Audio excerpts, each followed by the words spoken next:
Elijah Wynn was 37 years old when he moved into a 10 by 12 room on the second floor of a building he owned in East Nashville and spent the next 12 months living as the men around him lived. Without a visible name, without a visible account, without a visible life beyond what fit in that room. He wore donated clothes. He used a prepaid phone. He ate at the same long tables as the other residents of the East Side Transitional House, attended the same morning programs, and collected the same $11 daily stipend every participant received. He went by Eli. Nobody asked for a last name, which suited him. His wife, Camille, believed he had finally come apart. She told her mother this in November. She told her closest friends by January. She told the music industry manager named Terrence Odom, the man she had been spending her evenings with. A man who kept a reserved table at 3 separate restaurants and wore Italian leather the way some men wear confidence, as a substitute for the real thing. That her husband had become someone she no longer recognized, and that she was simply doing what she had to do. She had been with Terrence for 9 of the 12 months I spent in that room. What Camille never once thought to ask, not when she told people I was lost, not when she began building a different life, was whose name was on the operating certificate, mounted inside the entrance of the building I was sleeping in. The Wynn Foundation's endowment at that time stood at $4,300,000. What happened at the Foundation's annual gala, and what was written across Camille's face when I walked onto that stage, is the part of this story I have never fully been able to explain to anyone who was not in that room. Before we jump into the story, comment where in the world you are watching from, and subscribe, because tomorrow's story is one you need to hear. The East Side Transitional House sat on a corner of Gallatin Avenue, a 4-story brick building I had purchased through a subsidiary of the Wynn Development Group 6 years before, and spent 14 months rehabilitating with a crew I personally supervised through the full scope of the work. I knew the load-bearing walls in that building. I had chosen the paint for the common areas myself. I had stood in the interior courtyard the morning it opened and watched the first residents sign their intake forms with the particular private satisfaction of a man who understood that the most important things he had built were often the ones most people would never connect back to him.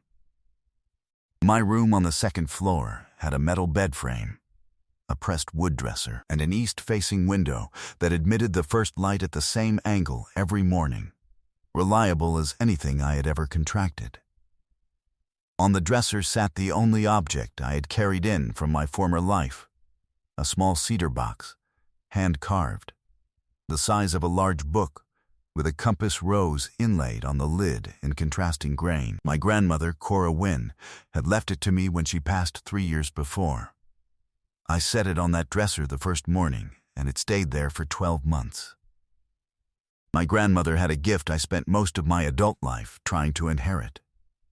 She could work toward something for years without requiring anyone to witness the working. She raised 4 children in a rented house in North Nashville, while my grandfather built a private savings account nobody knew the size of until he was gone.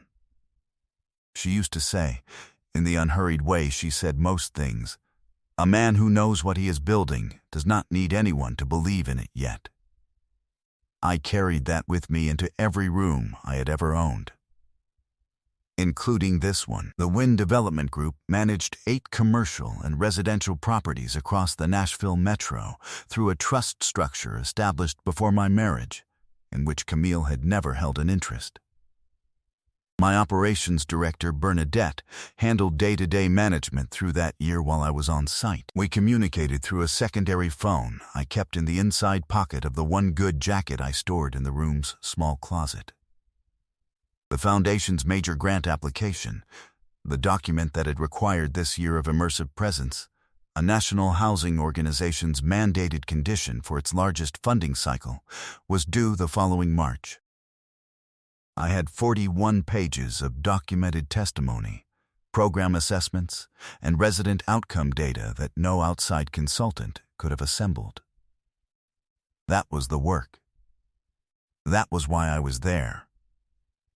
Camille and I had been married 8 years. We met at a community arts fundraiser in Germantown. She was doing design work for a local architecture firm. Quick and visually precise, with a laugh she did not deploy for anything that didn't earn it. I had been drawn to the specific quality of her discernment. The first 4 years had been good in the way I have always measured good, honest effort from both sides. Mutual respect for the other's work. Enough shared silence that you didn't feel the need to fill it with performance. In the 5th year, she had started to need more visible signifiers of forward motion than I was providing. I understood that need. I was slow to understand what it would do to what we had built. The Wednesday, her voice shifted into something I did not recognize. She called while I was sitting in the transitional house common room after the evening meal. I excused myself to the stairwell. She spoke for 11 minutes about feeling invisible and about needing to know whether things were going to change. She did not ask about my work. She did not ask how I was. The call ended without resolution, and I stood in that stairwell for a long time after, listening to the buildings settle around me, the familiar sounds of a structure I had built to hold. And I knew. 3 days later, a notification from Bernadette appeared on my secondary device. A flagged line from the joint account. A hotel charge. Brentwood, a Thursday. Camille had said she was presenting to a client. I set the phone beside the cedar box on the dresser. I looked at the compass rose on the lid. I let the full weight of what I already knew become a confirmed thing. My cousin Marcus called 2 days after that charge appeared. We had not spoken in several weeks. He said, without preliminary, that he needed to come see me and that he was not saying what he had to say on a phone. He arrived that evening in the manner of someone carrying information he did not want to be carrying. He sat in the common room with his jacket still on and told me, in a voice below the room's ambient sound, that he had seen Camille and Terence Odom together at a restaurant in the Gulch in November. That he had seen them again in January. That their mutual friend Kina had reported them at an industry event in February. That Camille had been telling people I was having some kind of professional breakdown, that she was managing a difficult situation, that she was making decisions she had to make. I didn't say anything until I knew it wasn't a rumor, Marcus said. I said, "How long did you know it wasn't?" He looked at the table. 3 months, he said. I understand, I said. I thanked him for coming. I walked him to the entrance and stood watching his taillights disappear around the corner of Gallatin Avenue. Then I went back upstairs, sat at the edge of the metal bed, and let the full accounting of the situation become a settled thing inside me, rather than a suspended one. There is a kind of pain that is worse as a possibility than it is as a fact. Facts you can work with. His hands did not shake. His face remained perfectly calm. Over the 5 evenings that followed, I built the documented record from my secondary device, bank statements for 11 months, cross-referenced against every date I could place with certainty. The hotel charge in Brentwood against the Thursday client presentation. A restaurant charge in East Nashville on a Saturday she had said was a birthday dinner with a colleague. A wire transfer of $1,400 to an account I did not recognize, on a date I knew well, the anniversary of the day we had met, a date she had in recent years stopped acknowledging in any other way.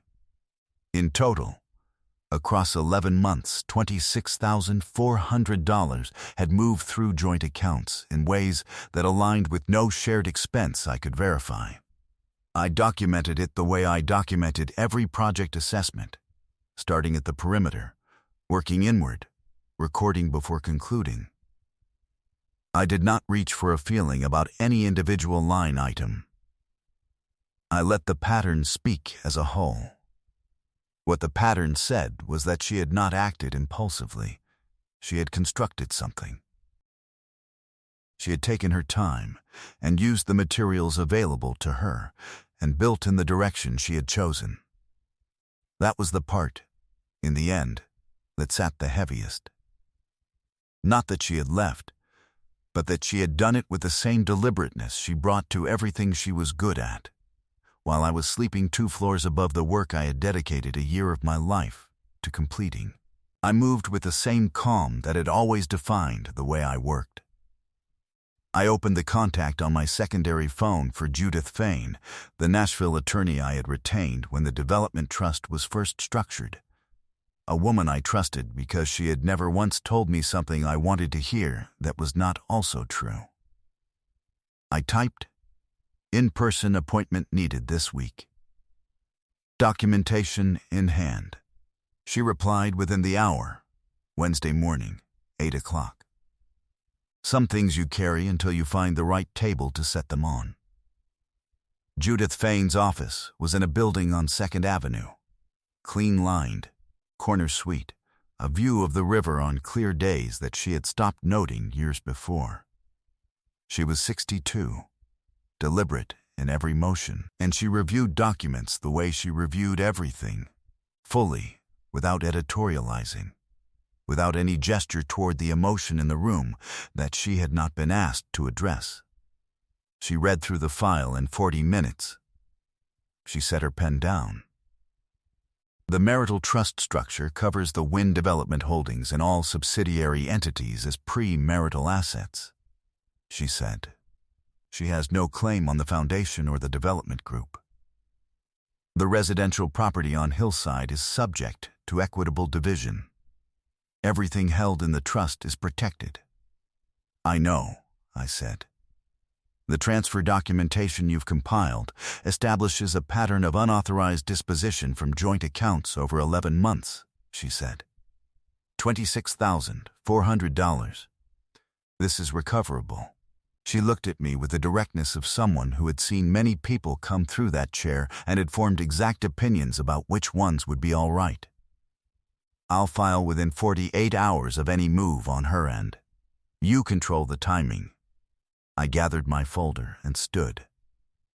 One more thing, she said. Terrence Odom's management firm has 2 outstanding ears liens on its operating accounts, filed in the past 18 months. Not public knowledge yet, but documented. I looked at her. I thought you'd want the full picture, she said. Real counsel, I thought, walking out through the lobby into the Nashville afternoon, gave you information and let you decide what to do with it. That was the difference between counsel and advice. 2 days later, I drove to the east side of town to see my Aunt Vera, my grandmother Cora's youngest daughter, 70 years old, still living in the house on Fisk Street she had never seen reason to leave. She knew the full scope of my work. She was the only member of my family who did. I sat with her in the kitchen and told her what I had found. She listened without expression, her hands around a cup of tea, looking at the window above the sink. When I finished, she said, "Your grandmother knew something like this would come for you eventually." She turned to look at me. "Not this exactly. But she knew you would build something worth protecting and that you would have to protect it." She paused. She also said the hardest thing about building in secret is that you can't warn people away from the mistake they're making in time to matter. All you can do is make sure the foundation holds. I sat with that for a while. She said, "You're going to be all right, Elijah. You were always going to be all right." She just didn't know that. I drove back to the transitional house that evening and sat for a long while in the common room with the men I had spent a year beside. Men who had lost things and were building their way back to something, and I thought about the full shape of what I had been given and what I had almost let define me. The bitterness was available to me. I looked at it. I chose not to pick it up. The forensic accountant I engaged through a subsidiary LLC filed his report 10 days later. The transfer documentation was clean, fully traceable, and sufficient. Terrence Odom's ears liens, Judith confirmed, would become public record within 90 days. A prior business dispute he had settled in 2019 had left an unresolved civil judgment against his personal holdings. The man Camille had chosen as the evidence that she was moving towards something better was himself moving in one direction only. And it was not up. Bitterness required ongoing emotional investment in people who no longer deserved it. I had work to do. That Friday, I returned to the hillside house, cooked dinner, and sat across from Camille while she talked about a design project she was consulting on.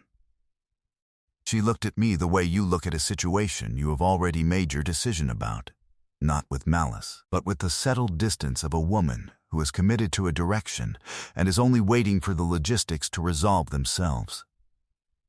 She did not know that the logistics had already been resolved. She did not know a great many things. I answered her questions. I ate my dinner. I thanked her for the meal. I went to the room I used as an office and closed the door. Preparation was the work. The rest was only the night before the morning you show up. The Wynn Foundation's annual gala was held on the first Friday of April at a hotel ballroom in downtown Nashville, 200 seats, a standing roster of civic and philanthropic partners, and a program that included, as it did every year, a brief address from the foundation's primary benefactor and founder. Every year prior, I had delivered that address under the operating identity of the foundation. My name had appeared on every piece of literature in the room for 6 years. I was not invisible in that world. I simply occupied a different world than the one my marriage existed in, and I had never successfully built a bridge between them. Camille was in that ballroom because a mutual friend, a woman who knew her through the design community and knew me through the foundation's board, and who had not understood that those two worlds had not yet collided, had invited her as a guest that week, in the spirit of professional networking. Without any awareness of what that invitation would mean, I did not know she would be there until I was standing behind the stage entrance, and my foundation director, a careful woman named Daisy, said, "Someone mentioned your wife is in the room tonight." I was still for a moment. "All right," I said. The program opened with remarks from the board chair, a summary of the year's impact metrics, and a donor recognition segment. I stood in the side corridor and listened to the room, the particular sound of 200 people paying attention to something that mattered. I had built this program from a folding table in a rented office 11 years before. I had personally guaranteed the first operating loan. I had slept in the building for 12 months and spoken to no one about it, and let the work be the only announcement I needed. My grandmother would have approved. When Adeze introduced me, I walked onto the stage from the left side and stood at the podium and looked out at the room. I found Camille in the 4th row. She was already looking at me, had been looking at me since the moment I appeared, with the particular expression of a person who has just understood that a room they thought they knew has a door in it they never noticed. It was not shock exactly. It was the precise opposite of certainty. The look of someone watching every assumption they have made about a situation reorganize itself around a single new fact. I held that look for one moment. Then, I began my remarks. I spoke for 12 minutes about the foundation's work, about what transitional housing actually required of the people who built it, and of the people who used it, about the year I had spent on site, and what it had confirmed, and what it had corrected in my understanding, about the grant application that had been funded in full at $2.8 million, and what that would mean for the next phase of the program. I spoke the way I always spoke about work I believed in, without performance, without spectacle, with the specific precision of someone who had been present for every detail of what they were describing. When I stepped away from the podium and the room offered its response, I looked once more toward the 4th row. Camille's expression had settled into something I had not seen on her face in years. It was not pride exactly. It was something more complicated and more honest than pride.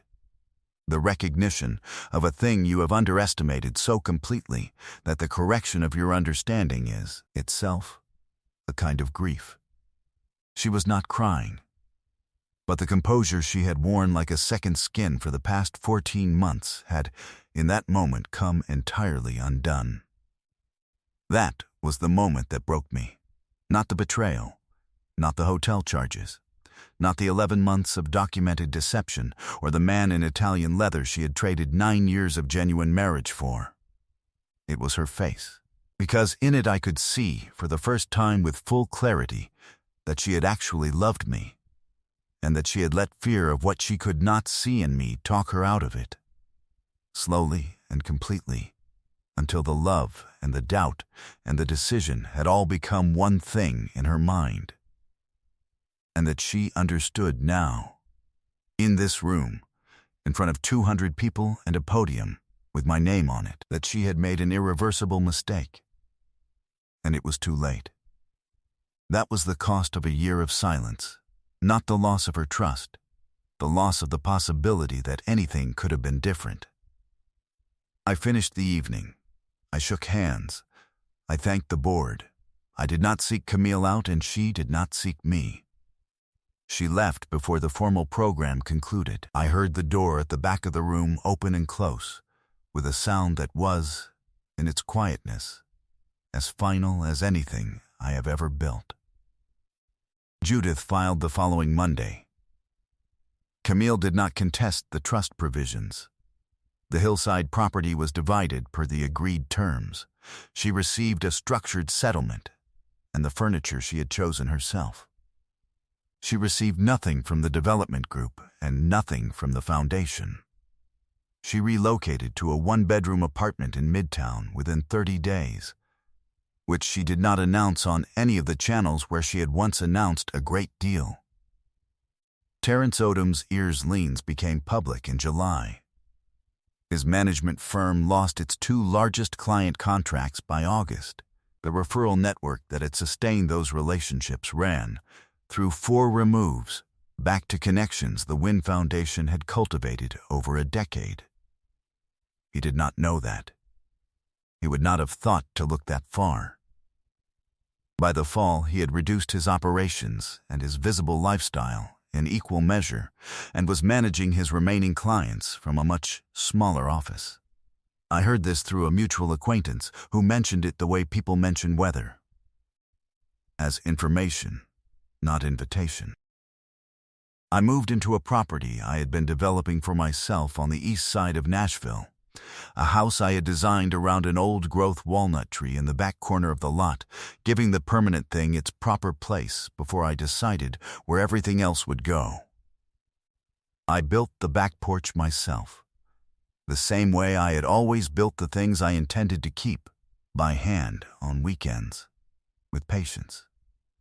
I had met Simone during my year at the transitional house, a social work administrator who managed the program partnerships, asked sharp questions in every meeting she attended, and brought a quality of attention to other people's circumstances that I had not encountered in many years. We had been building something carefully for 7 months by the time I moved into the new house, which was the only pace either of us knew how to work at. She brought food the first Saturday I was on the property and sat on the unfinished porch with me in the early afternoon and did not feel the need to fill the quiet with anything unnecessary. The grant application funded the East Side Transitional House's full expansion. A second facility broke ground in the spring. I attended the groundbreaking in the same clothes I had worn the day the original building opened, not as a statement, but because those were the clothes the work required.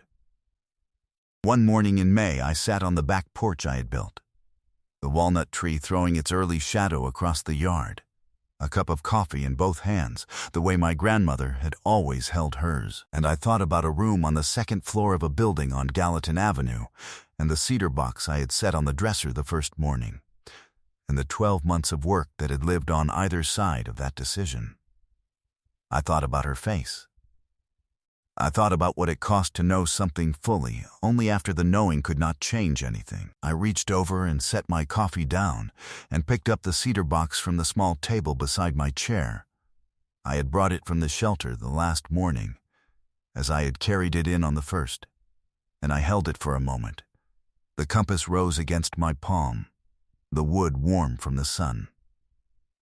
A man who knows what he is building does not need anyone to believe in it yet. I was free. I was at peace. I was building something that would last. I hope you enjoyed that one. Be sure to like the video and subscribe so you don't miss the next story. I've picked out 2 more for you that I think you'll really like.